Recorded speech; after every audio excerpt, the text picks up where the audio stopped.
افسوسناک خبر ہم آپ کو دے رہے ہیں۔ ایرانی صدر ابراہیم رئیسی ہیلی کاپٹر حادثے میں جاں بحق ہو گئے ہیں اور ایرانی وزیر خارجہ بھی ہیلی کاپٹر حادثے میں جاں بحق ہو گئے ہیں۔ تو ایرانی صدر ابراہیم رئیسی جن کا گزشتہ روز ہیلی کاپٹر کریش ہو گیا تھا ایسٹ آذربائیجان میں، اب بتایا جا رہا ہے کہ وہ جاں بحق ہو گئے ہیں اکارڈنگ ٹو تہران ٹائمز، اور ان کے ساتھ ایرانی وزیر خارجہ بھی اس ہیلی کاپٹر حادثے میں جاں بحق ہو گئے ہیں۔ تو یہ افسوسناک خبر ہمارے سامنے آ رہی ہے۔ آفیشلی تو اسے ابھی نہیں کہا جا سکتا، لیکن بی بی سی رپورٹ کر رہا ہے جس کی اپنی اوتھینٹسٹی ہے۔ تہران ٹائمز رپورٹ کر رہا ہے، بتایا جا رہا ہے کہ ایرانی صدر ابراہیم رئیسی ہیلی کاپٹر حادثے میں جاں بحق ہو گئے ہیں۔ ایرانی وزیر خارجہ بھی ہیلی کاپٹر حادثے میں جاں بحق ہو گئے ہیں۔ یہ خبر اب ہمارے سامنے آ رہی ہے۔ گزشتہ روز یہ خبر سامنے آئی تھی کہ ایرانی صدر اپنے وفد کے ہمراہ گئے تھے ڈیم کا افتتاح کرنے، ان کا ہیلی کاپٹر لاپتہ ہو گیا ہے، اس کی تلاش جاری تھی اور کسی بھی قسم کے ایسے کوئی سگنل نہیں ملے جس سے یہ پتہ چلتا کہ ہیلی کاپٹر میں کوئی خرابی ہو گئی یا کوئی ایسے معاملات ہیں۔ پھر اس کے بعد ہیلی کاپٹر کی تلاش کی جاتی رہی، لیکن ایک جگہ یہ بتایا گیا کہ ان کے ہیلی کاپٹر کا ملبہ مل گیا ہے۔ اس کو آفیشلی کسی نے کنفرم نہیں کیا ایران کی جانب سے، لیکن اب تہران ٹائمز اور بی بی سی یہ رپورٹ کر رہے ہیں کہ ایرانی صدر ابراہیم رئیسی ہیلی کاپٹر حادثے میں جاں بحق ہو گئے ہیں۔ ایرانی وزیر خارجہ بھی ہیلی کاپٹر حادثے میں جاں بحق ہو گئے ہیں، اور اس سے پہلے بھی بڑے خدشات کا اظہار کیا جا رہا تھا۔ سب کو لگ رہا تھا کیونکہ جتنا ٹائم گزر گیا تھا اور نہیں معلوم ہو پا رہا تھا کہ جو ملبہ ہے وہ کہاں پر ہے، کس طرح ریکور ہوا ہے، کوئی اس میں بچا بھی ہے کہ نہیں، لیکن اب خبر سامنے آ رہی ہے تہران ٹائمز کے مطابق کہ ایرانی صدر ابراہیم رئیسی ہیلی کاپٹر حادثے میں جاں بحق ہو گئے ہیں۔ ایرانی وزیر خارجہ بھی ہیلی کاپٹر حادثے میں جاں بحق ہو گئے ہیں۔ نہ صرف تہران ٹائمز بلکہ بی بی سی کی جانب سے بھی رپورٹ کیا جا رہا ہے۔ ایبسلیوٹلی، اور گزشتہ روز یہ افسوسناک واقعہ پیش آیا تھا۔ ایرانی صدر اپنے پورے کنٹینجنٹ کے ساتھ آذربائیجان کے دور پہ گئے تھے، وہاں پہ انہوں نے ڈیم کا افتتاح بھی کیا تھا، اور جب وہ واپس آ رہے تھے اس کے بعد ایرانی صدر اب ابراہیم رئیسی ان کی خبر یہ سامنے آ رہی ہے کہ وہ جاں بحق ہو گئے ہیں۔ تہران ٹائمز بھی رپورٹ کر رہا ہے، بی بی سی بھی رپورٹ کر رہا ہے، ایرانی صدر ابراہیم رئیسی جن کا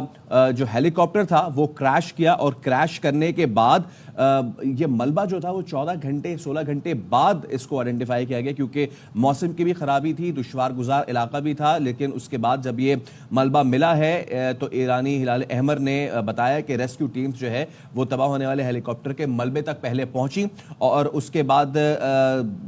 کوشش کی جاتی رہی کہ کسی طریقے سے کوئی پازیٹیو نیوز آئے، لیکن جو ایران کا سرکاری ٹی وی ہے اس کے مطابق صدر ابراہیم رئیسی کے ہیلی کاپٹر حادثے کے مقام پہ زندگی کے کوئی آثار نہیں۔ اس کا مطلب یہ ہے کہ ایرانی وزیر خارجہ اور ایرانی صدر ابراہیم رئیسی ہیلی کاپٹر حادثے میں جاں بحق ہو چکے ہیں۔ وہ مشرقی آذربائیجان کے دورے پہ تھے، اور جب وہ واپس آ رہے تھے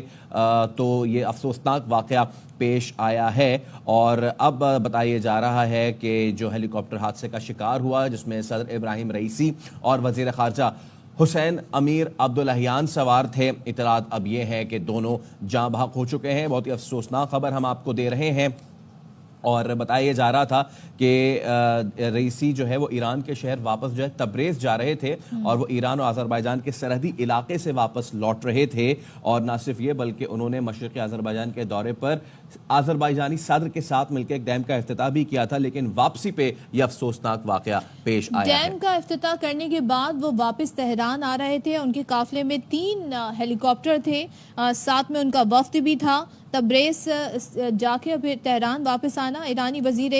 داخلہ احمد واحدی کے مطابق خراب موسم تھا جس کے باعث ریسکیو حکام کو حادثے کے مقام تک پہنچنے میں دشواری ہوئی۔ پھر یہ خبریں آنا شروع ہوئیں کہ جو 3 ہیلی کاپٹر کا قافلہ ہے شامل، اس تمام قافلے میں ایک ہیلی کاپٹر کو ملک کے شمال میں دھند کے باعث ہارڈ لینڈنگ کرنا پڑی ہے۔ حادثے کا شکار ہونے والے ہیلی کاپٹر میں صدر ابراہیم رئیسی اور وزیر خارجہ موجود تھے ایران کے، جبکہ ایرانی میڈیا کہہ رہا تھا کہ ہم امدادی سرگرمیاں جاری رکھے ہوئے ہیں، ملبے کو ڈھونڈ لیا گیا ہے، لیکن آفیشلی کچھ بھی نہیں بتایا جا رہا تھا، جبکہ ایرانی ہلال احمر کے سربراہ نے سرکاری ٹی وی کو بتایا کہ صورتحال ناخوشگوار ہے۔ اس کے بعد سے ہی اسپیکولیشنز کا سلسلہ شروع ہو گیا تھا۔ پھر ایران کا جو سرکاری ٹیلی ویژن ہے اس نے یہ رپورٹ کرنا شروع کیا کہ صدر ابراہیم رئیسی کے ہیلی کاپٹر حادثے کے مقام پر زندگی کے کوئی آثار نہیں مل رہے ہیں، اور اس کے بعد سب دعا گو تھے۔ پاکستان کی